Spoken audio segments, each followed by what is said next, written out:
Bienvenidos a un nuevo programa de Fiebre Liberal por la Noche, el Late de los Libres. Hoy día tenemos un programa que, bueno, es un tema que a nosotros nos gusta, nos apasiona mucho, como es el liberalismo. En este caso vamos a tratar el liberalismo y las distintas ramas del liberalismo. ¿Ya? Así que, bueno, en esta oportunidad me acompañan mis dos grandes amigos. Los voy a mencionar por el apellido, con el apellido, porque eso de Carlos 1 y Carlos 2 no me gusta. Así que tenemos aquí a don Carlos Araya y Carlos Porto, que, bueno, nos colaboran en este proyecto. Así que, como les digo, hoy día vamos a hablar del liberalismo. A ver, primero, ¿qué es el liberalismo? Bueno, el liberalismo de partida es una filosofía política que busca regular las relaciones humanas políticamente, digamos, las relaciones humanas de la polis, ya a través del principio del respeto a las libertades individuales. Básicamente es como eso.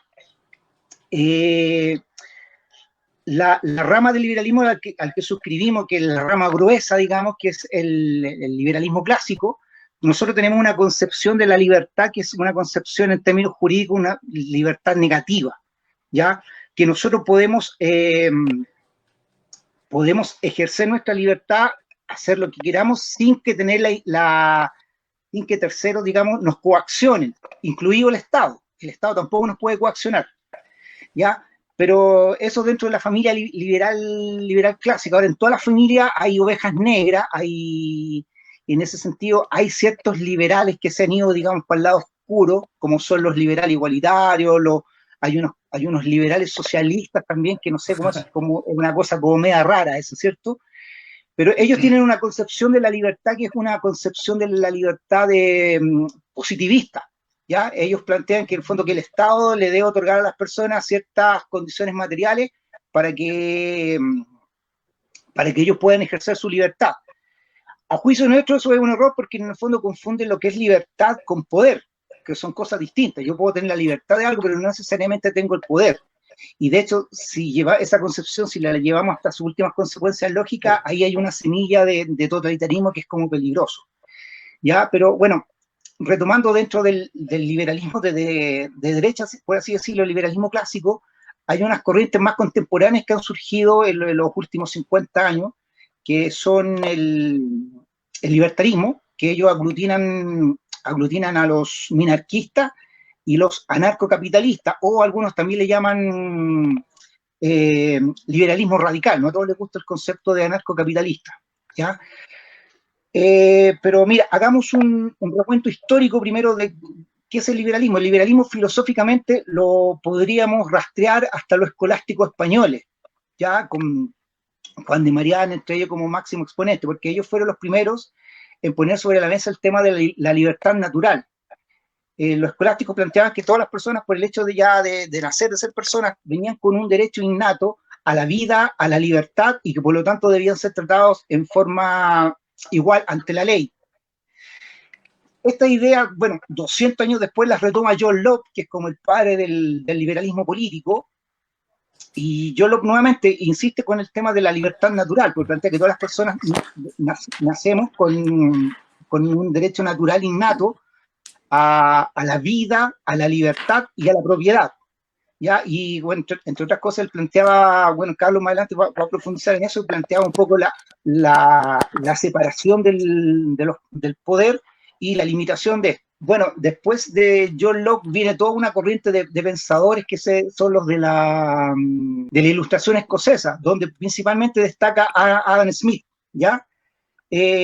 Adam Smith, el principal aporte de Adam Smith es que él dice que producto de la libre interacción humana surgen los mercados, ¿ya? Y que en el fondo ese es el origen de la riqueza de las naciones, es como la gran conclusión a la que él llega. Ya, a ver, para ir avanzando rápido. Estas ideas de la Ilustración escocesa cruzan el charco y son recogidas ni más ni menos que por Thomas Jefferson. Y Thomas Jefferson las incorpora en la Constitución de los Estados Unidos, que en el fondo es lo que permitió a este país, que era un país de migrantes, ser la gran potencia que lo sigue siendo hasta el día de hoy y lo van a seguir siendo mientras no cambie la Constitución. ¿Ah? Bueno, después, siguiendo con la idea de los filósofos liberales, después volviendo a Europa, surgen la escuela austriaca, con Karl Menger a la cabeza, que, bueno, plantea la teoría subjetiva del valor, que en el fondo viene a desmontar la plusvalía o la teoría del valor del trabajo marxista. O sea, según los marxistas, el valor de las cosas está dado por la cantidad de trabajo que tiene un producto. Y Carmen le dice, no, pues compadre, la verdad que más allá de que si una cosa tiene poco o mucho trabajo, en realidad la valoración te la da a los consumidores, la valoración subjetiva que cada consumidor le atribuye al producto. Y bueno, con eso Carmen teóricamente mata lo que es conceptualmente ese ladrillo del marxismo. Entonces, bueno, en el siglo XIX fue como el siglo del triunfo del liberalismo. El liberalismo en su momento superó, dejó atrás a los regímenes absolutistas, las monarquías, pero como en las películas, cuando tú derrotas a un enemigo, viene un periodo de calma y después te aparece un enemigo más jodido aún, más tiránico, más despótico. Es así como después, entrado el siglo XX, el liberalismo se ve bastante acorralado por la irrupción del fascismo, del comunismo y las vertientes socialistas. En este contexto surgen dos figuras, yo diría, de carácter heroico, como son Ludwig von Mises y Friedrich Hayek, porque, bueno, ellos prácticamente se batieron solo con todo el mundo académico, que en esa fecha estaba desechando la idea del liberalismo. Y bueno, la contribución de ellos ha sido gigantesca y un poco, yo creo que gracias a ellos también nosotros ahora estamos hablando del liberalismo. ¿Ya? Entonces, gracias a esa defensa que hicieron en su momento Friedrich Hayek y Ludwig von Mises, ya entrar a la segunda mitad del siglo XX aparecen otros pensadores más contemporáneos como Ayn Rand, Milton Friedman, Murray Rothbard y Robert Nozick. Estos últimos llevan las ideas liberales a sus últimas consecuencias lógicas y producto de eso surge el movimiento movimiento minarquista y los movimientos anarcocapitalistas. Los seguidores de estos dos movimientos básicamente son los que ellos mismos se denominan los libertarios, que aglutinan esos dos movimientos. Y bueno, dentro de los libertarios que son más conservadores, podríamos hablar que son paleolibertarios, ¿ya? Pero para profundizar un poquito más en eso, en el libertarismo, en el paleolibertarismo y en el minarquismo, le voy a dar la palabra a Carlos Porto, porque bueno, Carlos, tú te defines como un libertario minarquista, así que te cedo la palabra, Carlos. Vale, bueno, un gusto saludarlos y qué bueno que estén acá compartiendo con nosotros una vez más. A ver, primero quiero tocar varios temas que dijo Héctor anterior y dar mi opinión. Con esto no quiero decir que lo que dijo Héctor está mal o está bien, sino lo voy a dar desde mi opinión, ¿no? A ver, la libertad para todo el mundo tiene dos concepciones.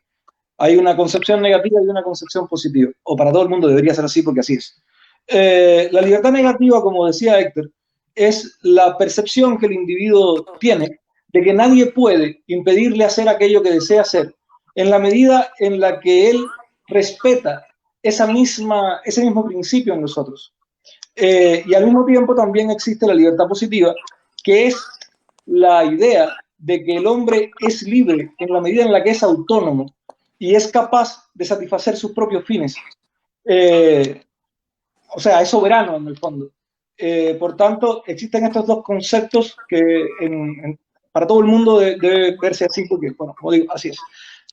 Por otro lado, con respecto a lo al liberalismo, yo creo, o sea, más allá, antes de hablar del libertarismo, yo, según lo que sé y creo que tiene mucho que ver el racionalismo de Descartes y el renacimiento, o sea, cuando el hombre entiende que más allá de que exista la idea de Dios y que Dios era la figura antes del renacimiento por la que los hombres debían aspirar, ¿no?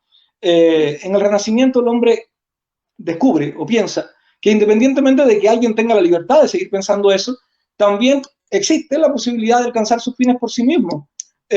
Por tanto, esto no niega o quiere decir que el que crea en Dios o el que conciba la idea de que el hombre debe aspirar a ser lo que Dios manda, que está bien, es su libertad y tiene derecho a pensar así. Lo que quiere decir también es que si no es así y quiere hacer el bien y quiere buscar aquello que es bueno, no por esa idea, sino por la idea de la autosatisfacción o por la idea de ayudar a la sociedad o por cualquier idea que en el fondo termine o concluya con un buen hacer, está bien, básicamente eso. Ahora, ya yendo a lo que me compete, el libertarismo trata de la concepción de un Estado. O sea, voy a hablar de los minarquistas, de los anarcocapitalistas por arriba, yo soy minarquista, de lo que más sé es de eso, de los anarcocapitalistas y de los paleolibertarios, según lo que entiendo también. Los minarquistas entendemos que el Estado es necesario. Entendemos que es necesario más allá de la concepción moral, porque, claro, o sea, si entendemos que existe un Estado que tiene el poder de invadir la libertad individual, o que solo en la idea de permanecer existiendo, no le queda otra opción que invadir de alguna forma la libertad individual, como por ejemplo a través del contrato social. O sea, en el contrato social las personas suscribimos a él de forma implícita o explícita. O sea, yo no he firmado ningún contrato, sin embargo tengo que someterme a la ley.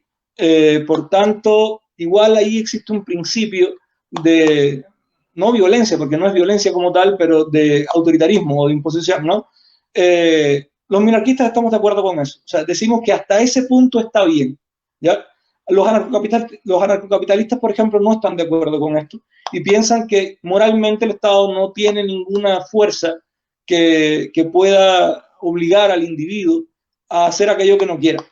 Los contratos sí, pero los contratos firmados y explícitos, no los implícitos. Por tanto, volviendo al minarquismo, nosotros no tenemos problemas con el contrato social o con esta concepción implícita de sometimiento voluntario en pos de la convivencia social, ¿no? Porque en el fondo la libertad tiene que concebirse como una idea social, porque una persona sola en una isla no concibe la idea de libertad. ¿Qué le importa si es libre o no? Está solo en una isla. La idea de libertad surge por la necesidad de coexistir en una sociedad y sentir que yo soy autónomo dentro de ella, o sea, mi libertad individual, quiero decir, yo soy autónomo, soy dueño de ella y que no hay otra persona que pueda impedírmelo más allá del contrato social o el contrato explícito, que yo firmo con alguien de que yo voy a hacer tal cosa pero no tengo que cumplirlo, ¿no? Ahora, diferenciándonos un poco de los liberales clásicos, los liberales clásicos creen en la redistribución en alguna medida. Por ejemplo, es bastante común escuchar a Kaiser decir, yo estoy a favor de esta mínimo que todo el mundo necesita, ¿no? Y claro, teóricamente yo creo que todo el mundo tendría que estar a favor de eso. El problema es en la práctica. El problema es que determinar qué es el mínimo que alguien necesita significa que necesitamos un arquitecto, un semidios, alguna cosa superior a lo que somos, para que determine qué es eso. Y además que lo establezca, como por ejemplo, no sé, vamos a suponer que la persona que gana 300.000 pesos, esa va a ser la línea, ese va a ser el mínimo y si gana menos de 300.000 pesos hay que ayudarlo, ¿no? Ya, pero entonces el que gana 301 y el que gana 299, el que gana 299 va a ser beneficiado, el que gana 301 va a ser perjudicado. Y es tanta la diferencia entre los lucas, entonces en el fondo a eso vamos. Las diferencias están en que los minarquistas no creemos en la redistribución como una obligación. No creemos en que hay que ayudar a otro como una obligación, como un deber. Esto no significa que las personas no nos ayudemos de forma espontánea o voluntaria. Yo creo que el ser humano es bueno por naturaleza y que le es más conveniente ayudar que no ayudar. Porque a cualquiera nos puede tocar y es satisfactorio saber que uno ayuda a una persona y que además, si a uno le va mal en la vida, pues también uno puede pedir ayuda y que lo vayan a ayudar. Pero eso no significa que el otro está obligado a ayudarme. O sea, yo puedo pedir ayuda y yo, si yo me siento incapaz de lograr algo por alguna razón, pedir ayuda y yo no soy menos persona por eso y no me siento menos por eso. Pero no puedo pretender que sea obligado que la persona me ayude. Esa es la diferencia. Bueno, básicamente eso. Entendemos que el Estado debe existir en una expresión mínima que se encargue de orden, seguridad y justicia y nada más. O sea, no Ministerio de Salud, ni Educación, ni ninguna de esas cosas. Eso debe encargarse de los privados, porque en el fondo los privados son los que hacen que las cosas funcionen mejor. El Estado es moralmente un árbitro y no puede ser otra cosa, porque cuando hace algo, cuando distribuye, cuando interviene, cuando intenta ayudar, lo que termina en la práctica es perjudicando y las pruebas sobran, o sea, las pruebas sobran. Invito a cualquiera que me ponga, por favor, un solo ejemplo en el que el Estado ha intervenido en algo tratando de ayudar y que no haya terminado perjudicando incluso a esa persona que quiere ayudar. Bueno, los anarcocapitalistas, ya creo que con eso resumo el minarquismo. Por supuesto es mucho más profundo, pero tampoco es la idea hacer filosofía acá. La idea es presentarlo como una idea simple y que las personas más o menos entiendan la diferencia.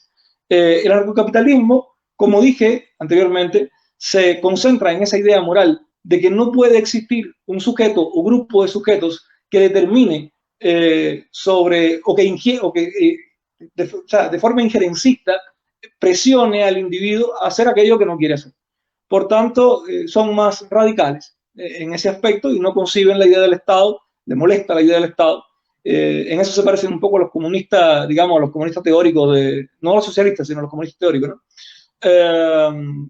Y los paleolibertarios, por otro lado, son personas que entienden que el Estado, además de lo que dije con el minarquismo, o sea, debe tener una expresión mínima, pero además debe encargarse de proteger la moral y las costumbres de una sociedad.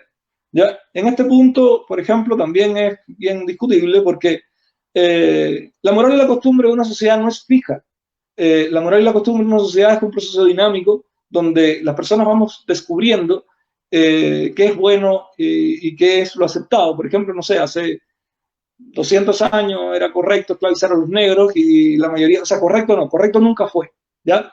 Pero era aceptado por la sociedad esclavizar a los negros, por ejemplo, y no había una fuerza del Estado que se opusiera para defender a esa persona que era negra y que era un ser humano igual y que tenía los mismos derechos que cualquier otro, ¿no?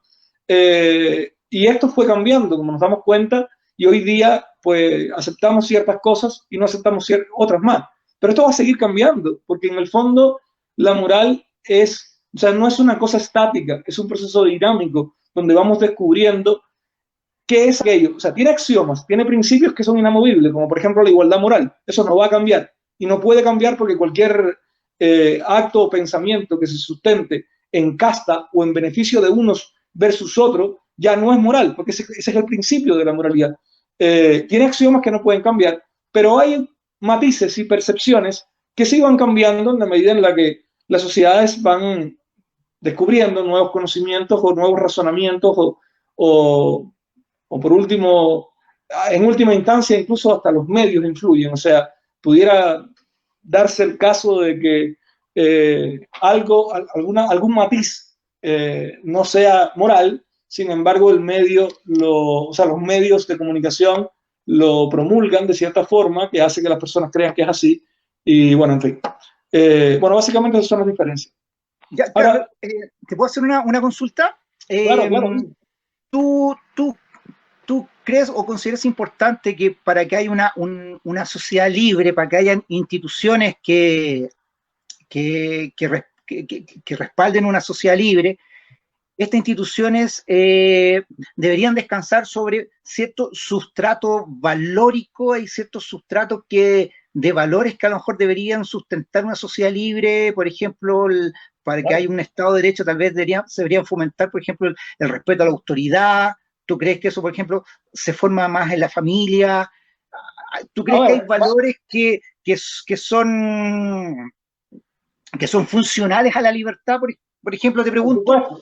Por supuesto, a ver, la libertad en sí mismo, aparte de la descripción, digamos, simplista que di de la libertad negativa y positiva, la libertad en sí mismo, la libertad social, es responsabilidad social. No puede separarse la libertad social de la responsabilidad social, porque la responsabilidad social es reconocer en el otro que es libre igual que yo, que es igual a mí moralmente. Da lo mismo si es negro, si es blanco, si es mujer, si es indígena, da lo mismo si es minusválido, si le falta un brazo, si le falta un ojo. Yo no siento lástima, por ejemplo, por una persona que es minusválida, porque yo considero que es igual a mí. No hay nada que yo sienta en la que yo soy superior a él. Y como yo no soy superior a él, ¿quién soy yo para sentir lástima? O sea, pudiera sentir pena por alguna, que en el fondo es lo mismo, por alguna circunstancia, pero no por una persona. O sea, ¿quién soy yo para sentir pena por una persona? porque yo los considero iguales. ¿No? Yo considero que todos somos iguales moralmente. Entonces, existen principios valóricos que hacen que estas instituciones que resguardan la libertad funcionen o puedan funcionar. Claro que sí. Por ejemplo, vamos a suponer, voy a poner el ejemplo de los caníbales, que ese lo repito harto. Supongamos que existe una sociedad de caníbales, ¿ya? Y existe una institución que resguarda esta forma de actuar. Ellos consideran que esa forma de actuar es correcta, está bien, y por lo tanto es moral para ellos. Y hay una institución que resguarda esa forma de actuar. Bueno, obviamente esto no está bien. Y no está bien porque no respeta los derechos fundamentales de alguien, ya, para beneficiar a la mayoría. En este caso, no sé, obviamente la mayoría se beneficia de comerse a un individuo y como son tantos, la probabilidad que te toque a ti es muy baja, por tanto es algo positivo para ellos, supongamos, de forma utilitarista. Pero esto es inmoral y por tanto esa institución que resguarda esa conducta inmoral es una institución inmoral. Y esto es lo que hace que no pueda respetar la libertad. O sea, las instituciones que resguardan la libertad deben ser instituciones con valores morales, filosóficos me refiero, no morales de que alguien dice que es bueno o que lo dice la Biblia. No, no. Filosofía moral. Tiene que tener principios de filosofía moral como por ejemplo la igualdad moral. ¿Ya?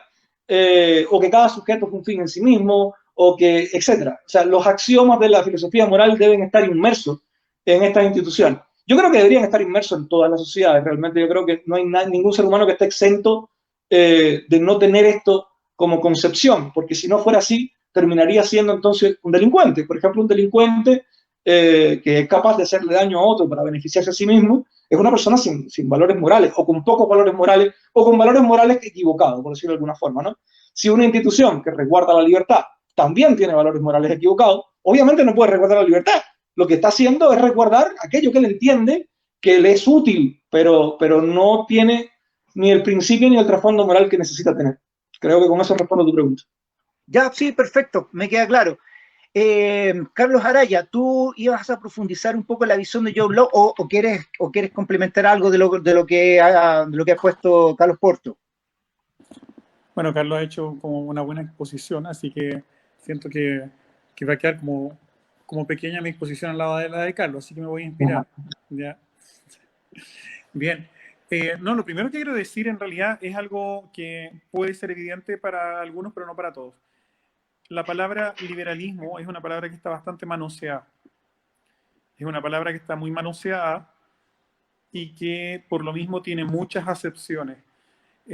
La gente puede usar la palabra liberalismo para cosas que son bastante contradictorias.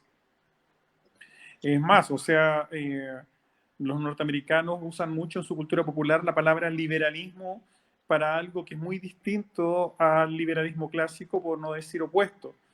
¿Ya? Es una versión, en el mundo, en la sociedad norteamericana se usa la palabra liberal para hablar de colectivismo o formas de igualitarismo no marxistas, pero algo, digamos, que está en un límite entre las ideas de conflicto social y de ciertos elementos colectivistas. Entonces, la palabra liberal da para mucho, por lo tanto, es un término que se presta a confusión. Creo que eso es lo primero para decir. Lo segundo es que hablar de liberalismo clásico es un buen punto de partida para poder empezar a separar aguas de la palabra liberal utilizada en sentido opuesto a lo que significó en su origen clásico. Y cuando digo clásico, me refiero, y ahí rescato algo que dijo Carlos Porto, es que el liberalismo surge con el mundo moderno. Si bien es cierto, hay autores que intentan encontrar los orígenes o las raíces de la filosofía liberal en el mundo, bueno, algunos van hasta Aristóteles atrás, ¿no es cierto?, la antigüedad, otros pasan por la herencia medieval, y ahí mencionan algunos a la escuela, a la línea hispano-católica que mencionaba Héctor también, ¿cierto? La escuela de Salamanca, a los escolásticos, pero finalmente el liberalismo es una filosofía moderna, y es una filosofía moderna que surge en el mundo anglosajón, ¿ya? Y tiene un padre, digamos, más o menos reconocido. Yo sé que no se puede uno poner las manos al fuego por la paternidad de nadie, pero digamos, más o menos hay un consenso entre muchos liberales, o la gran mayoría de liberales clásicos, al menos, en que el padre del liberalismo clásico es John Locke en la filosofía. John Locke, pensador inglés de la Ilustración, o de la antesala del periodo de la Ilustración moderna. John Locke vivió en Inglaterra en la segunda mitad del siglo XVII.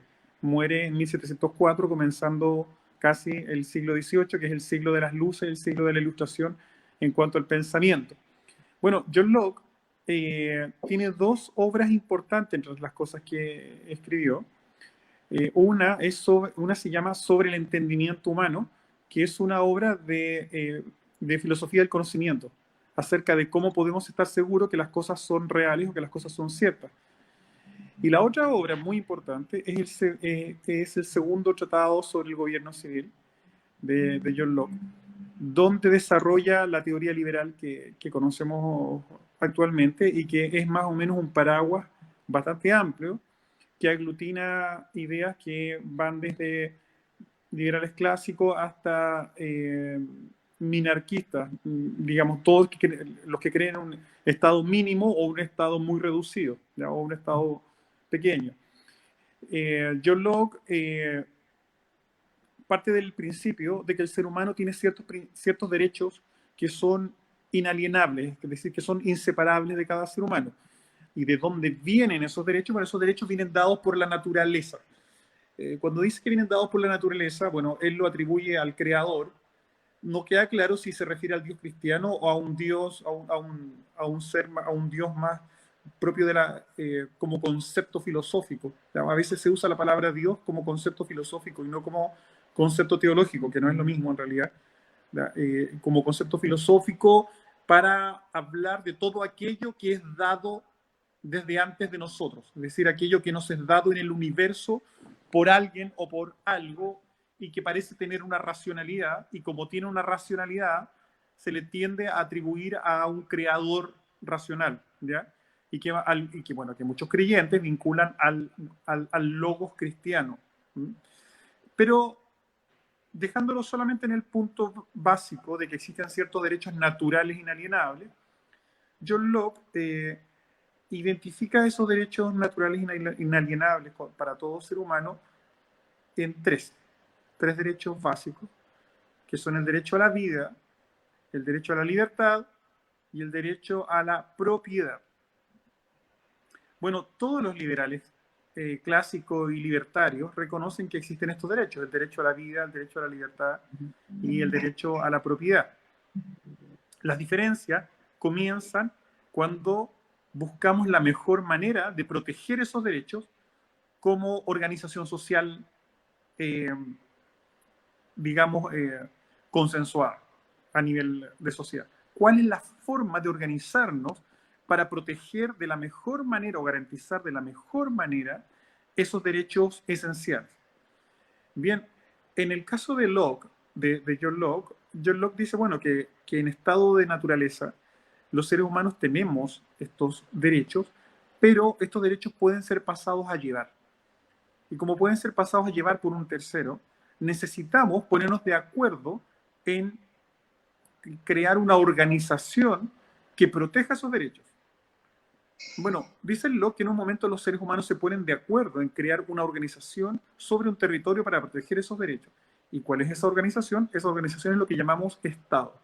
Entonces el Estado surge no de la naturaleza, no es algo natural, sino que es algo convencional, es una creación humana, donde los seres humanos se ponen de acuerdo libres y voluntariamente en firmar un contrato.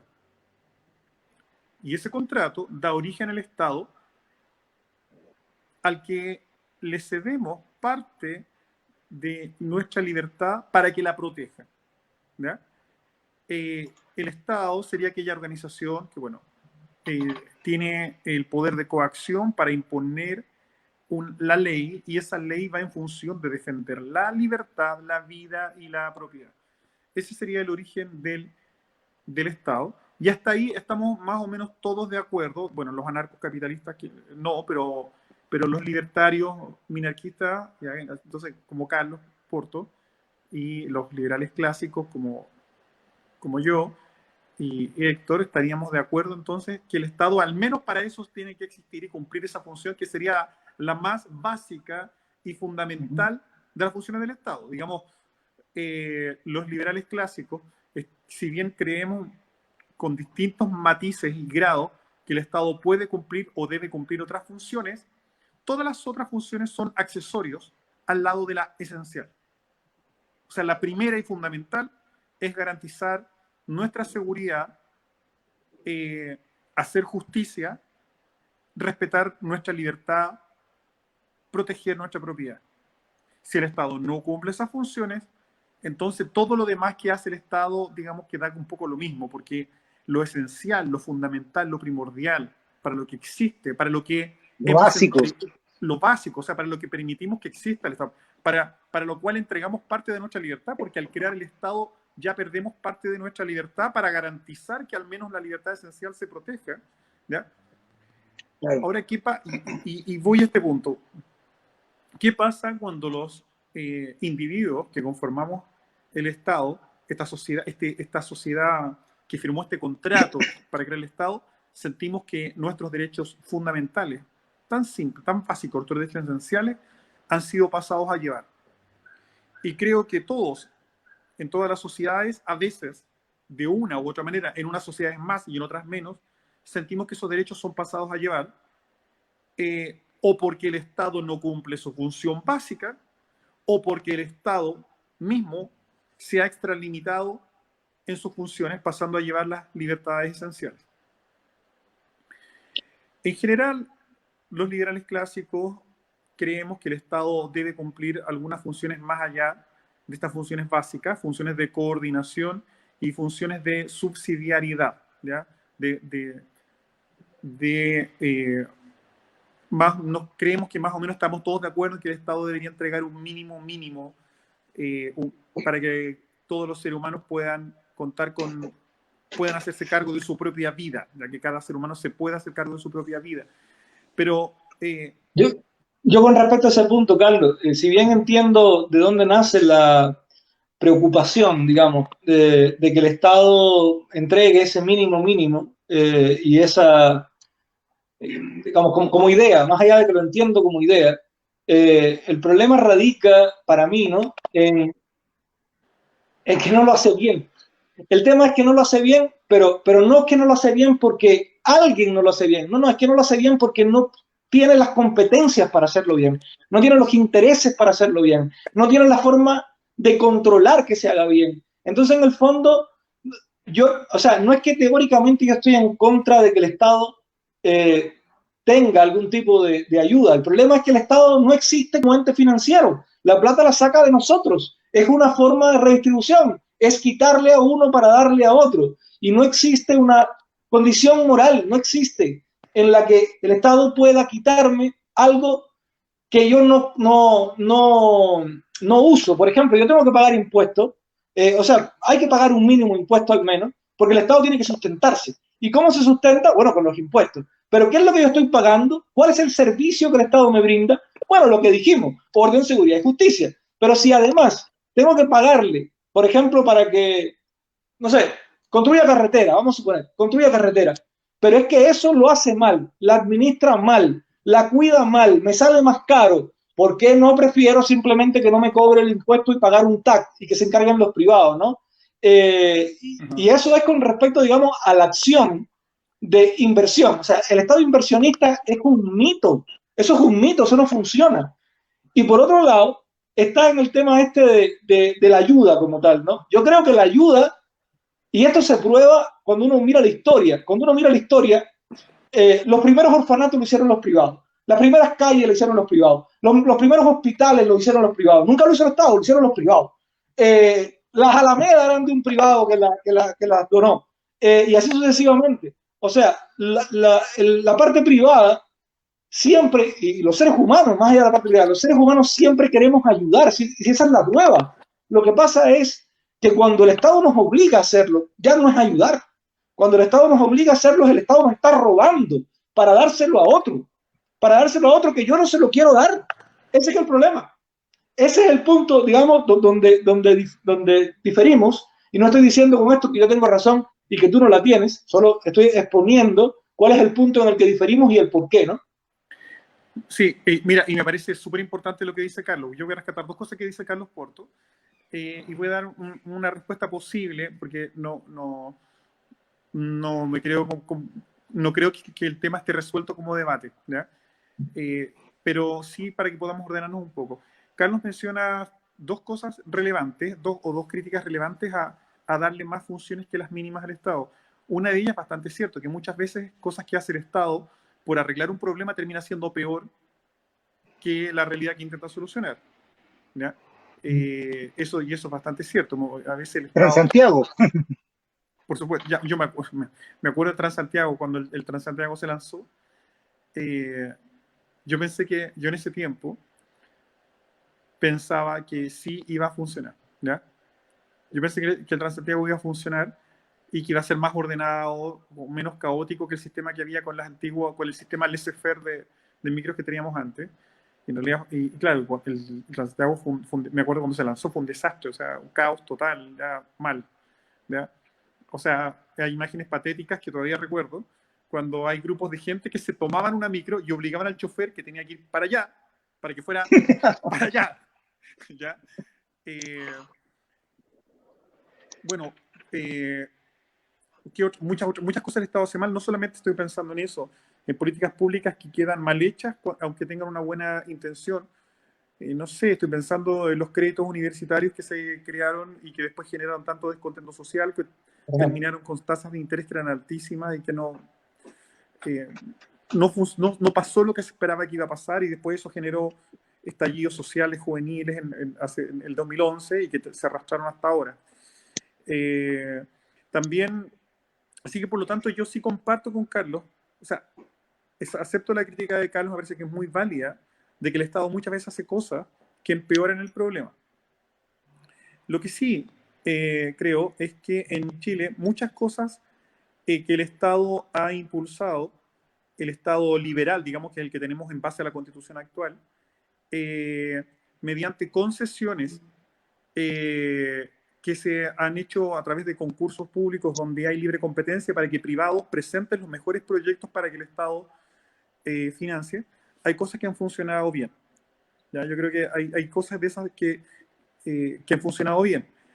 Pero creo que cuando han funcionado bien es porque se ha aplicado siguiendo una lógica lo más cercana a las leyes naturales del libre mercado. En la medida que el Estado en sus intervenciones se aleja de ese marco mínimo o de ese principio que es respetar las leyes naturales del libre mercado, termina siendo caótico con daños colaterales no menores. A ver, yo no discuto que no pueda existir alguna empresa estatal, por ejemplo, que pudiera funcionar. Lo que yo digo es que no puede funcionar económicamente, le es imposible funcionar de forma planificada, o sea, como economía planificada. O sea, si una empresa estatal funciona, es porque la administración está en manos de privados, o porque copia la administración de privados, o porque en el fondo el Estado no cumple ninguna otra figura que tener la propiedad.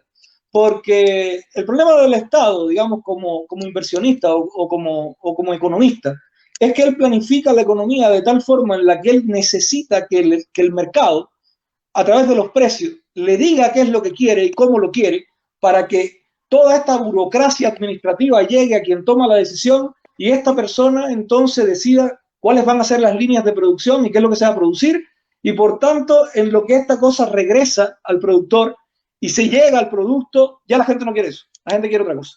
Entonces, por eso es que en el fondo uno ve, no sé, países socialistas, para poner un ejemplo, yo sé que no es el caso de Chile, pero para poner un ejemplo y que se pueda entender en el extremo, ¿no? Los países socialistas quiebran todo, todos están todos quebrados. Y no le queda otra opción que estar quebrado, porque no respeta la voluntad del mercado. El mercado es soberano, porque el mercado no es otra cosa que la interacción de todos nosotros interactuando en libertad. O sea, somos los seres humanos libres, en libertad lo que elegimos que vamos a comprar y qué es lo que no vamos a comprar. Y por tanto, esa cosa que yo compro manda una nota. Imagínense que se compra mucho detergente, ¿ya? Eso manda una nota al mercado y el mercado se da cuenta de que es un buen negocio, que se gana plata y por tanto todo el mundo se pone a producir detergente hasta que se satisface la necesidad, porque si no entran competidores y bueno, en fin, es más complicada la escena económica, pero básicamente por eso es que el Estado no puede ser emprendedor, no puede, o sea, no es que no pueda porque no tiene la fuerza para hacerlo, porque la fuerza la tiene, el Estado puede hacer lo que le dé la gana, pero lo hace mal, y lo va a hacer mal siempre, y no importa que saquen al genio más inteligente del mundo y lo pongan a cargo de una empresa, si va a llevar a cabo una economía planificada, va a quebrar, le va a ir mal. Ah, si va a llevar una economía, digamos, espontánea, de mercado, con una administración privada, aunque la propiedad sea del Estado, bueno, está bien, pero ahí entonces el Estado no cumple ninguna otra figura que la propiedad. Es como el Estado propietario, pero no el Estado emprendedor. Esa es la diferencia. Sí, yo por eso hablaba del Estado como aquel que entrega licitaciones para proyectos país, porque hay una competencia entre privados, entra en un concurso entre privados por ofrecer el servicio al Estado. Claro. Y en cuanto al tema del rol social, ¿ya? Que también mencionó Carlos, yo estoy de acuerdo que los privados pueden hacer mucho mejor. De hecho, la Teletón me parece a mí que es una muestra de que los privados pueden hacer un trabajo social a veces mucho, o sea, no a veces, siempre, mucho mejor que el Estado. A lo que voy es que creo en el rol subsidiario del Estado, o sea, creo que, siguiendo a John Locke, si todos estamos de acuerdo, y creo que todos vamos a estar de acuerdo en que pueden existir un sistema de voucher como subsidio a la sociedad civil organizada en fundaciones, en corporaciones bien reguladas, con transparencia en el uso de las finanzas, etc. O voucher para escuelas privadas, para que los padres elijan escuelas privadas para su hijo, o voucher para que puedan acceder a salud privada, porque en realidad todo el mundo quiere salud privada, todo el mundo en Chile quiere educación privada. De hecho, los mismos políticos que son de izquierda, que viven tratando de estatizar cosas y de regular todo y meter todo dentro del Estado con educación pública, donde meten la política por todas partes, ellos tienen a sus hijos en escuelas privadas de élite.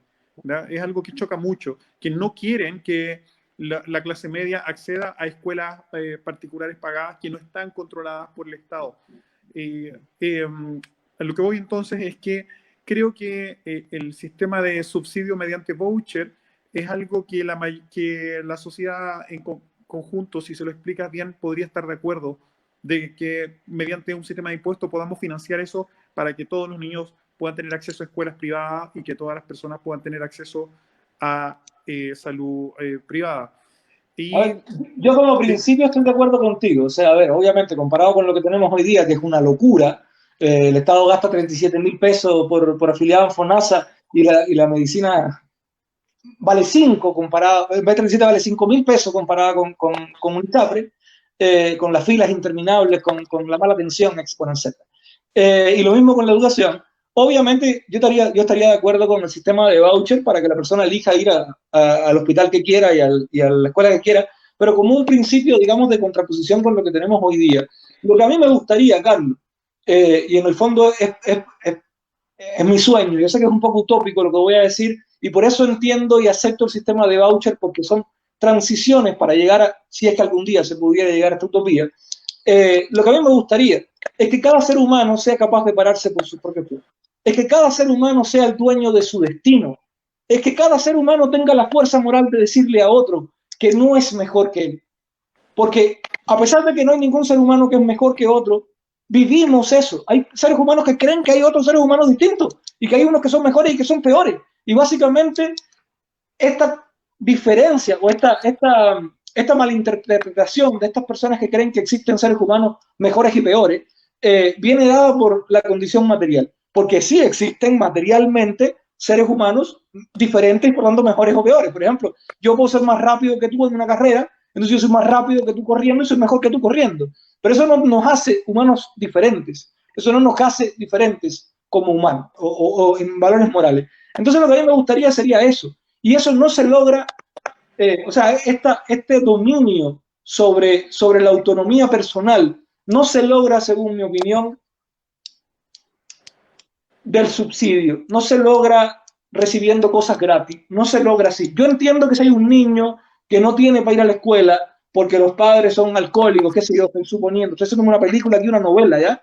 Porque la verdad es que la mayoría de los padres, en mayoría, tienen paternidad responsable y nadie tendría hijos para que, o sea, no nadie, pero muy pocas personas tendrían hijos para darle un mal pasar. Al menos los padres tendríamos hijos que le pudiéramos garantizar lo mismo que tenemos o más que lo que tenemos, pero yo creo que son muy pocos aquellos padres que tendrían hijos al mundo para que pasaran trabajo.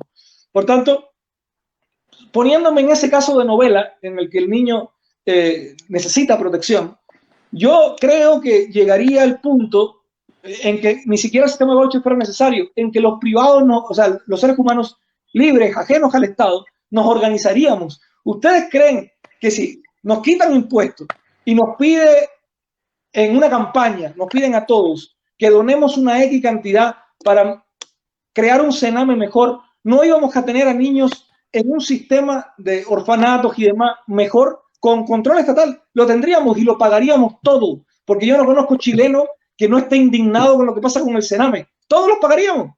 Quítamelo de los impuestos, sí, pues no puede ser más plata a cambio de nada. Quítamelo de los impuestos y se lo pagamos a una organización privada para que se encargue de eso. O sea, el problema no es en ayudar. El problema no es en ayudar. Yo creo que los seres humanos nos ayudamos constantemente. El problema está en que sea obligado. El problema está en que exista un derecho en la persona que necesita a exigirle al que lo tiene por alguna condición extraña que no existe ni filosóficamente, ni moralmente, ni en ningún lado. O sea, que una persona necesite ir al médico, por ejemplo, que está súper bien que la gente vaya al médico, no que yo digo, ay, no, que se muera. No, no, no. Yo quiero que vaya al médico, por supuesto que quiero que vaya al médico y no quiero que se muera y quiero que sea súper feliz. Pero que una persona vaya al médico, si eso significa que puede ir y tocarle la puerta al vecino y decirle, oye, dame 50.000 pesos porque yo estoy enfermo y tengo que ir al médico, porque en el fondo es que eso, lo hace a través del Estado, pero en el fondo es eso. ¿Ya? Eso está mal, eso no puede estar bien. Lo que tendría que pasar eventualmente en esta utopía, ¿no? Yo sé que todavía no es el momento y que tendría que pasar muchas etapas para llegar a eso, pero lo que tendría que pasar es que cada ser humano sea capaz de pararse con sus propios pies, y para eso lo que necesitamos es menos Estado, menos impuestos, más empresas, más capital, más gente ganando plata, más gente vendiendo el cobre, más gente vendiéndolo todo y produciendo todo para que haya riqueza, porque ese es el tema. El problema es que el enemigo es la pobreza, siempre lo ha sido, y la única forma es atacarla, atacar a la pobreza. ¿Y cómo se crea? Creando riqueza. Entonces, esa es la diferencia, ¿no? O sea, pero sí, estaría de acuerdo en un sistema de voucher como medida transitoria. Sí. Disculpa, me apasioné. Yo soy apasionado, disculpa. No se veo. Oye, un poquito, un poquito. No, bien. No, lo que quería es que quería como terminar de cerrar solamente un poco la idea. Entonces, sí, bien. Estamos en el tiempo ahora que vamos ya cerrando el tema. Lo sé, solo que decir que hay muchos puntos de encuentro en realidad, y más bien tienen que ver, hay diferencias de matices y de grado. Me gustó lo que dijo Carlos Porto con respecto a que es cierto, el objetivo final de todos los liberales y libertarios que tenemos es que los seres humanos puedan elegir su propio destino, pararse en sus propios pies, que cada ser humano pueda ser autónomo plenamente. Y finalmente, desde mi perspectiva liberal, espero que las intervenciones del Estado sean las justas y necesarias para que se alcance y sean transicionales, efectivamente, como dice Carlos, para que se alcance ese objetivo y no para que terminemos siendo capturados por la red del Estado, de la cual terminemos como en una especie de telaraña de la que no podemos salir por ser clientela de los políticos, que es algo que tanto daño ha hecho en América Latina, la clientela política que termina convirtiendo en vasallos, ¿no?, de esa casta a los ciudadanos. Pero sí, comparto la pasión de Carlos, aunque viva la libertad, finalmente viva la autonomía del ser humano, y que Dios quiera lleguemos a un momento en el mundo en que cada ser humano pueda desarrollar ya autónomamente, sin depender de otro, su propio proyecto de felicidad, el que libremente elija. O sea, a mí me gustaría, para cerrar, la idea, la utopía a la cual quiere llegar Carlos. Sí. A mí me gustaría cerrar diciendo que la libertad no es gratis.